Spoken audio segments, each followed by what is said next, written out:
السلام علیکم ورحمۃ اللہ وبرکاتہ۔ ان الحمد للہ نحمده ونستعینه ونستغفره ونعوذ بالله من شرور انفسنا ومن سیئات اعمالنا، من يهده الله فلا مضل له ومن يضلل فلا هادي له، واشهد ان لا اله الا الله وحده لا شريك له واشهد ان محمدا عبده ورسوله، اما بعد فإن خير الحديث كتاب الله وخير الهدي هدي محمد صلى الله عليه وسلم، وشر الأمور محدثاتها وكل محدثة بدعة وكل بدعة ضلالة وكل ضلالة في النار۔ محترم حاضرین، بزرگوں، نوجوانوں، معصوم بچوں اور قابل قدر پیدائشی ماں و بہنوں کا الحمدللہ کتاب التوحید کے دروس کا یہ مبارک سلسلہ اللہ تعالیٰ کے فضل اور کرم سے جاری ہے، اور اللہ کا فضل ہم نے کافی کچھ اقوام پچھلے دروس میں مکمل کیے ہیں۔ اس کے پہلے والے درس میں ہم نے جو نیا درس شروع کیا وہ ہے باب ما جاء فی الذبح لغیر اللہ۔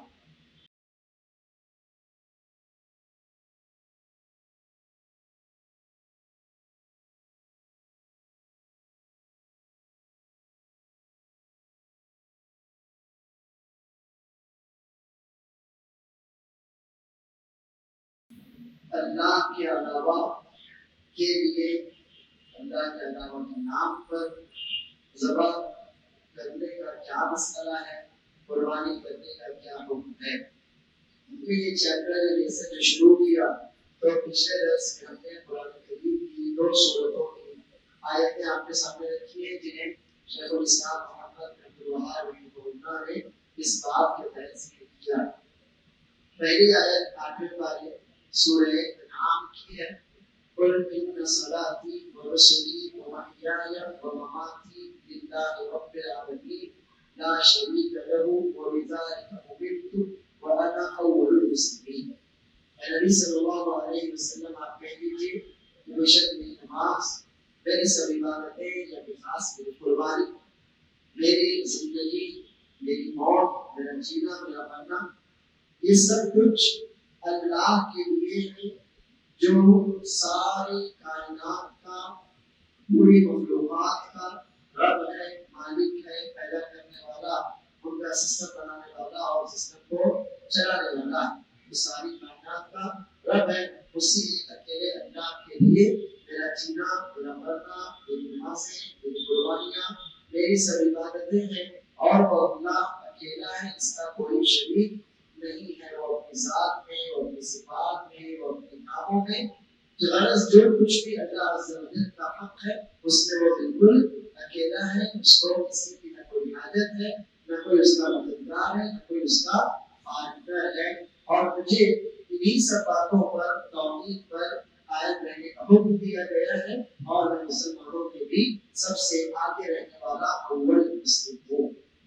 اس کے بعد ہم نے دوسری آیت، تیسرے پارے کی جو چھوٹی سی سورت ہے سورۃ الکوثر، اس کی آیت پڑھی تھی کہ اللہ عز و جل نے فرمایا اِنَّا أَعْطَيْنَاكَ الْكَوْثَرَ فَصَلِّ لِرَبِّكَ وَانْحَرْ۔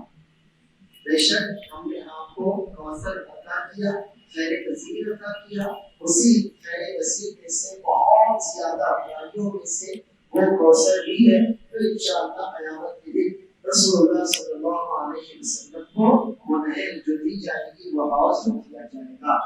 اس کے بعد اللہ عز و جل نے جو انعامات آپ پر کیے ہیں، صلی لربک وانحر، تو آپ بھی نمازیں اللہ کے لیے، اپنے رب کے لیے، اپنے مالک کے لیے ہی آپ کی سب نمازیں ہوں، اور آپ کی قربانی بھی اپنے رب، اپنے مالک کے لیے ہی ہو۔ تو آپ اپنے رب کے لیے ہی نمازیں پڑھیے اور اپنے رب کے لیے ہی قربانی کیجیے۔ یہ 2 آیتیں ہم نے آپ کے سامنے رکھی تھی، اور آپ کو یہ بتایا تھا کہ ان سے یہ سمجھ میں آتا ہے کہ قربانی کرنا عبادت ہے، ذبح کرنا عبادت ہے، اور جب ذبح کرنا، جانور کو قربان کرنا عبادت ہے تو اللہ کے علاوہ کسی اور کے لیے کسی بھی صورت میں یہ جائز نہیں ہے۔ اب اسی درس کو ہم آگے بڑھاتے ہیں شیخ الاسلام محمد بن عبد الوہاب رحمہ اللہ نے اب یہاں پر صحیح مسلم کی ایک حدیث ذکر کی ہے جس کے راوی علی بن ابی طالب رضی اللہ عنہ۔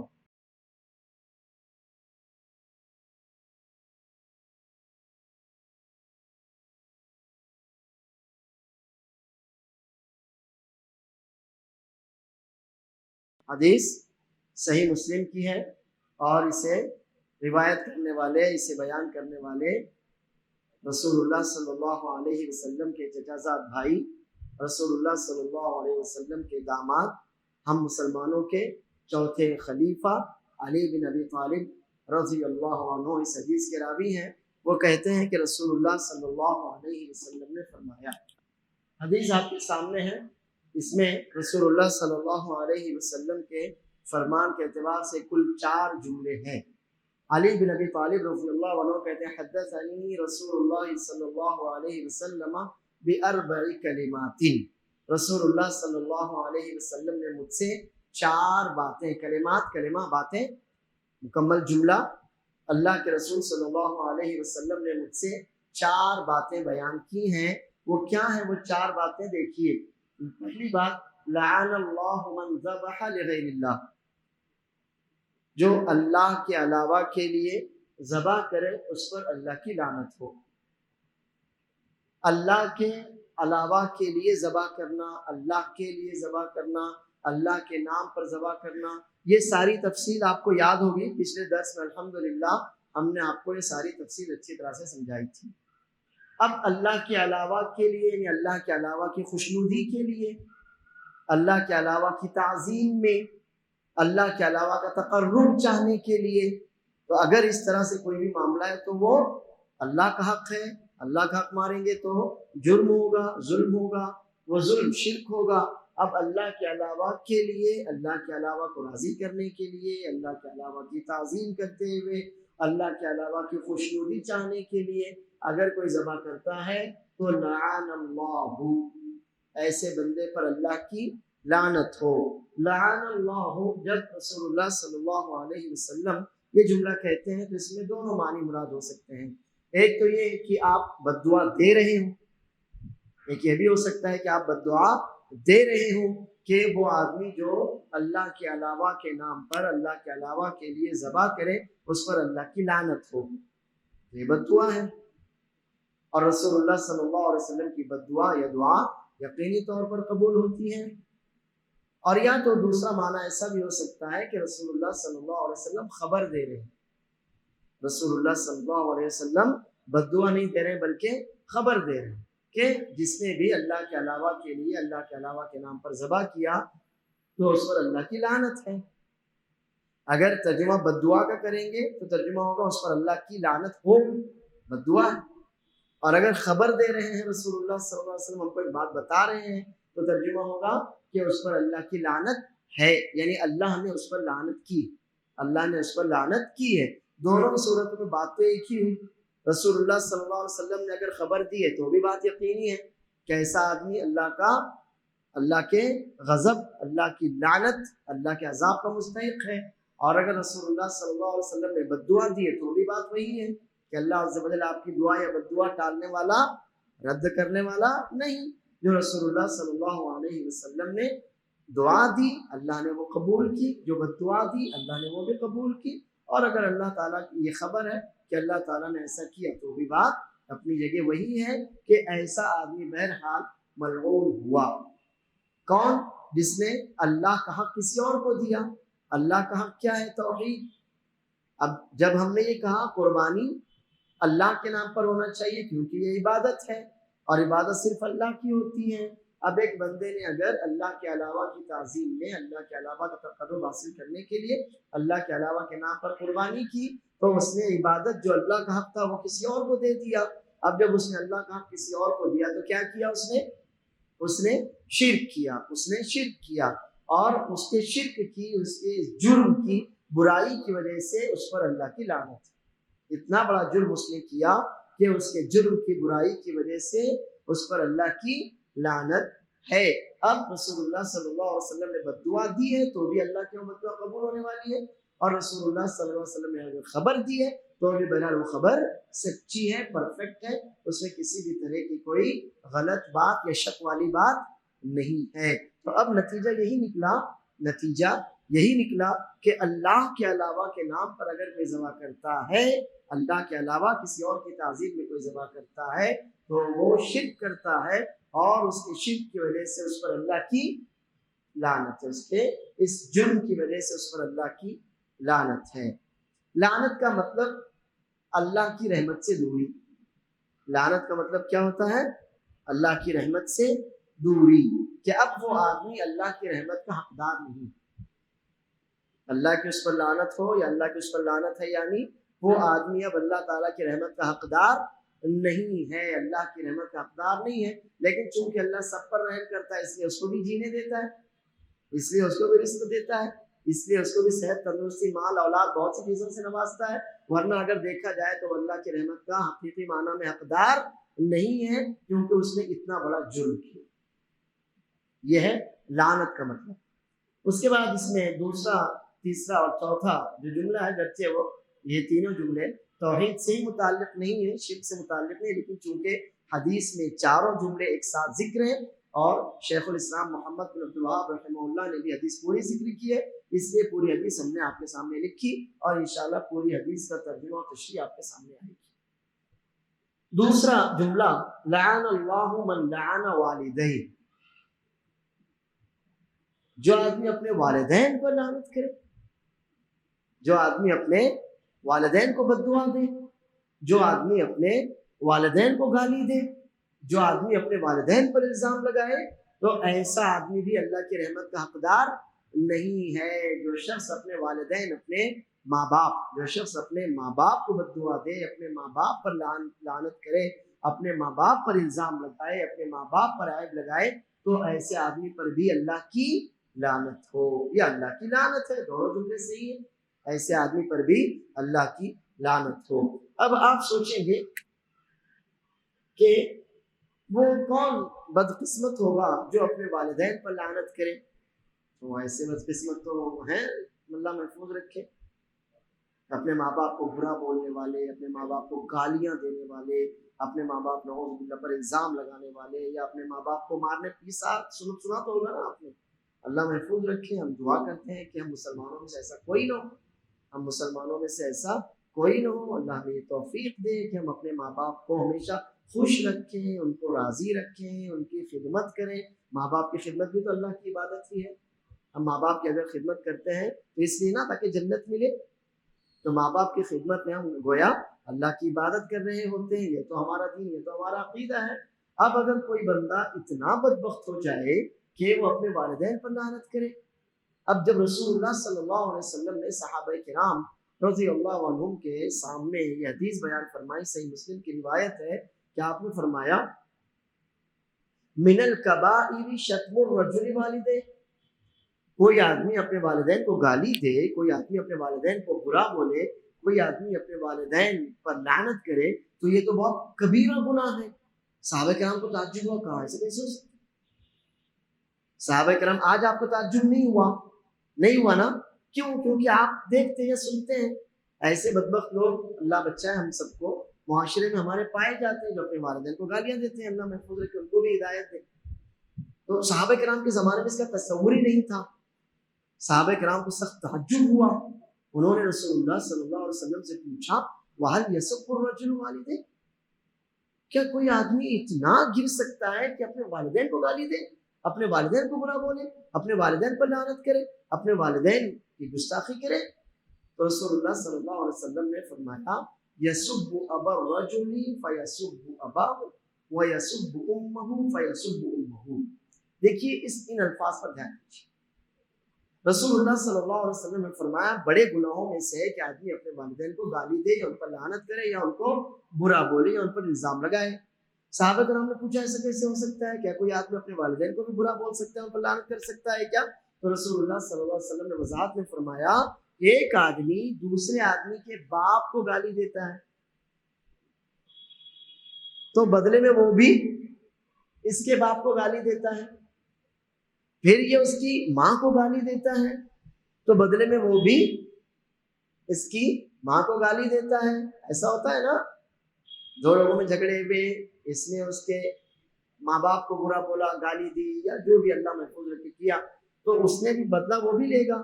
وہ بھی بدلے میں اس کے ماں باپ کو گالیاں دیتا ہے, برا بولتا ہے, یا کچھ اللہ محفوظ رکھے الزام لگا دیتا ہے. تو سبب کون بنا؟ وہ پہلا آدمی سبب بنا نا. وہ ساری برائیاں جو ہوئیں, ان ساری برائیوں کا سبب کون بنا؟ وہ آدمی بنا.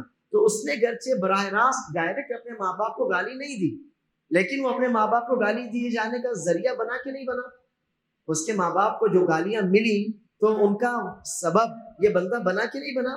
تو اس سے یہ سمجھ میں آتا ہے کہ اگر کوئی آدمی کسی برائی کا ذریعہ بنتا ہے تو اس کا گناہ ایسا ہے جیسے کہ اس نے برائی کی.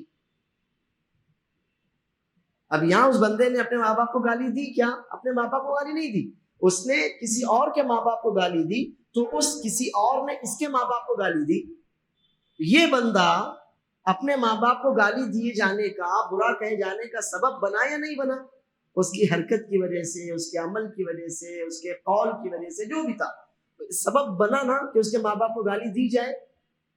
اس سے یہ سمجھ میں آتا ہے کہ اگر کوئی آدمی کسی برائی کا سبب بنتا ہے تو اس کو بھی اس برائی کے کرنے والے کے جیسا گناہ ملتا, اس آدمی کو بھی اس برائی کے کرنے والے کے جیسا گناہ ملتا ہے, گرچہ اس نے براہ راست وہ برائی نہ کی ہو. یہاں اس نے اپنے ماں باپ کو گالی نہیں دی تھی, لیکن ماں باپ کو گالی دیے جانے کا سبب بنا, لہٰذا اس کو گناہگار ٹھہرایا گیا اور یہ کہا گیا کہ اس نے خود اپنے ماں باپ کو گویا گالی دی.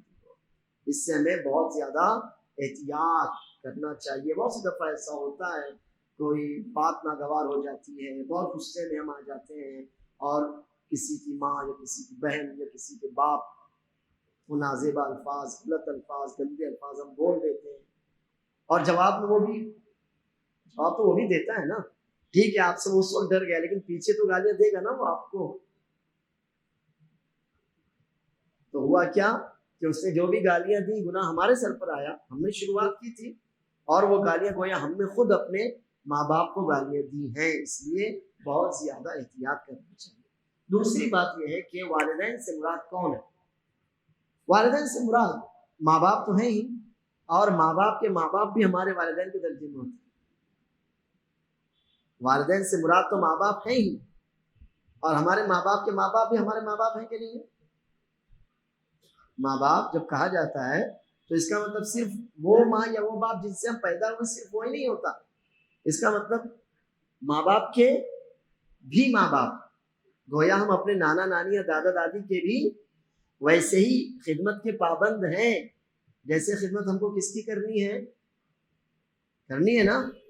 آپ کے دادا وہ تو آپ کے بھی باپ کے باپ ہیں, ان کی خدمت آپ پر بھی فرض ہے اور آپ کے باپ پر بھی فرض ہے کہ نہیں ہے؟ تو آپ کے دادا کا درجہ بڑا ہوا کہ نہیں ہوا نا. ہم سمجھتے نہیں اس بات کو, ہم ان باتوں کو سمجھتے نہیں. ہم میں سے بہت سے لوگ ہوتے ہیں, اللہ مجھ کو اور آپ ہم سب کو ہدایت دے, ہم اپنے ماں باپ کی تو عزت کرتے ہیں, ماں باپ کی خدمت کرتے ہیں, مگر دادا دادی کو کسی خاطر میں نہیں لاتے. ایسا ہے, نانا نانی کو کسی خاطر میں نہیں لاتے. کوئی بھی بات ہوتی ہے اپنی ماں یا اپنے باپ سے ہی شیئر کرتے ہیں, حالانکہ گھر میں ہمارے دادا ہماری دادی موجود ہوتے ہیں. تو حقیقت یہ ہے کہ جو ہماری ماں ہے وہ تو ماں, جو ہمارے ابا ہیں وہ تو ہمارے ابا ہیں, لیکن ہمارے ابا کے ابا وہ تو ڈبل درجہ رکھتے ہیں. ہمارے ابا کے ابا ہمارے دادا ہوئے تو ہمارے باپ کے بھی باپ ہوئے, ہماری امی کے ابا وہ بھی ہماری ماں کے بھی باپ ہوئے. تو ہمیں خاص طور پر غور کرنا چاہیے اپنا سلوک اپنے نانا نانی اور دادا دادی کے ساتھ بھی. اللہ کے رسول صلی اللہ علیہ وسلم تو فرماتے ہیں, انا النبی لا کذب انا ابن عبد المطلب, میں سچا نبی ہوں, میرے نبی ہونے میں نبوت میں کوئی شک کوئی جھوٹی بات نہیں ہے. انا ابن عبد المطلب, میں عبد المطلب کا بیٹا ہوں. حالانکہ آپ اچھی طرح جانتے ہیں کہ رسول اللہ صلی اللہ علیہ وسلم عبد المطلب کے بیٹے تھے, کیا ہوتے تھے نا. عبد المطلب کون تھے؟ دادا تھے. لیکن رسول اللہ صلی اللہ علیہ وسلم نے کیا فرمایا, میں عبد المطلب کا بیٹا ہوں. بیٹے کا بیٹا اس کا مطلب بیٹا ہوا, بیٹے کا بیٹا بیٹا ہوا نا, تو باپ کا باپ باپ کیوں نہیں ہوا؟ باپ کا باپ باپ ہوا نا.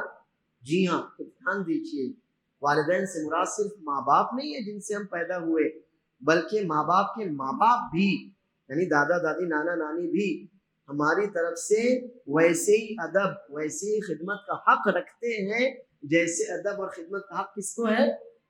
ہمارے ماں باپ کا جیسے حق ہے ایسے ہی ہمارے دادا دادی اور نانا نانی کا بھی حق ہوتا ہے. اس لیے بہت زیادہ ان باریک باتوں پر دھیان دینے کی ضرورت ہوتی ہے. بہت سی دفعہ ہم کہیں باہر ہوتے ہیں, فون لگاتے ہیں, اپنی ماں یا باپ سے بات کر لیتے ہیں, دادا دادی کو تو کبھی پوچھتے ہی نہیں ہم. جبھی دادا کو یاد آئے تو کہیں کہ ذرا میرے پوتے سے بات کرا دو, دادی کو یاد آئے تو کہیں کہ ذرا میرے بچے سے بات کرا دو. حالانکہ ہونا یہ چاہیے کہ جیسے ہم اپنے ماں باپ کی کیئر کرتے ہیں, ان کا خیال رکھتے ہیں, ایسے ہی خیال ہم اپنے دادا دادی یا نانا نانی کا بھی کریں. اس بات پر ہم دھیان دیں. اب چاہے وہ گالیاں آپ کے والدین کو دی گئی ہو یا دادا دادی نانا نانی کو دی گئی ہو, بات تو وہی ہے, کیونکہ ہمارے یہ دادا اور نانا, ہماری دادی اور نانی بھی ہمارے کس کے حکم میں ہیں؟ والدین کے, ہمارے ماں باپ کے حکم میں ہیں. اس لیے ہم اور آپ ان باتوں پر دھیان دیں اور اچھی طرح سے اپنے دادا دادی اور نانا نانی کے ساتھ اپنا کیا رویہ ہے, کیا ہونا چاہیے, ان باتوں کی طرف دھیان دے کر اپنے آپ کو سنوارنے کی کوشش کریں. اب یہ جو دو جملے ہیں ان پر آپ غور کیجیے. قرآن کریم کی کئی آیتیں ہیں. مثال کے طور پر ایک جگہ اللہ فرماتا ہے وَقَضَىٰ رَبُّكَ أَلَّا تَعْبُدُوا إِلَّا إِيَّاهُ وَبِالْوَالِدَيْنِ إِحْسَانًا. آپ کے رب نے یہ فیصلہ کیا کہ آپ صرف اکیلے اللہ کی ہی عبادت کریں اور کیا کریں؟ اپنے والدین کی خدمت کریں, اپنے والدین کے ساتھ حسن سلوک کریں. اسی طرح اللہ فرماتا ہے وَاعْبُدُوا اللَّهَ وَلَا تُشْرِكُوا بِهِ شَيْئًا وَبِالْوَالِدَيْنِ إِحْسَانًا. صرف اکیلے اللہ کی عبادت کرو, اللہ کے ساتھ کسی کو بھی شریک مت کرو, اور والدین کے ساتھ حسن سلوک کرو, ان کی خدمت کرو, ان کے ساتھ اچھا معاملہ اور برتاؤ کرو, ان کی خدمت کرو. ہے نا یہ دو جملے ہیں کہ نہیں ہیں؟ یہاں پر شرک کی ایک مخصوص قسم ذکر کی گئی, اور وہ کون سی قسم ہے؟ قربانی. شرک کی ایک قسم ذکر کی گئی, وہ قسم کون سی ہے؟ قربانی. ورنہ حق تو اللہ کا ہے کہ نہیں ہے؟ تو گویا یہ توحید اور شرک کی بات آئی نا پہلے. توحید اور شرک کے بعد اللہ کے حق کے بعد کس کا حق آ گیا؟ والدین. یہ اللہ کا حق ہے کہ آپ قربانی اسی کے نام پر کریں کیونکہ وہ عبادت ہے, اور اللہ کے علاوہ کسی اور کی عبادت کر سکتے ہیں کیا؟ جی نہیں. تو یہ اللہ کا حق, اور اللہ کے حق کے بعد کس کا حق آ گیا؟ والدین کا حق آ گیا. تو دھیان دیجیے, ہمارے اوپر اللہ اور اس کے رسول صلی اللہ علیہ وسلم کے حق کے بعد سب سے بڑا حق کس کا ہوتا ہے؟ کس کا ہوتا ہے؟ اپنے والدین, اپنی امی, اپنے ابا. اور ماں باپ کے حکم میں کون ہے؟ دادا دادی نانا نانی بھی ہمارے والدین کے حکم میں ہے, اس لیے ان کا بھی حق ہمیں ادا کرتے رہنا چاہیے. اللہ ہم کو اس کی توفیق دے, آمین. تیسرا جملہ ہے لعن اللہ من آوا محدثا. محدث بدعتی. آوا یوں ہی کا مطلب ہوتا ہے پناہ دینا, حفاظت کرنا. اب آپ ترجمہ کیجئے لعن اللہ من آوا محدثا, جو کسی بدعتی کو پناہ دے اس پر بھی اللہ کی لعنت ہو. جو کسی بدعتی کو پناہ دے, جو کسی بدعتی کی حفاظت کرے, کسی بدعتی کی پشت پناہی کرے, کسی بدعتی کی مدد کرے, اس کی حمایت کرے, اس کا ساتھ دے, اس پر بھی اللہ کی لعنت ہو. تو خود بدعتی سوچیے آپ کتنا بڑا مجرم ہوگا.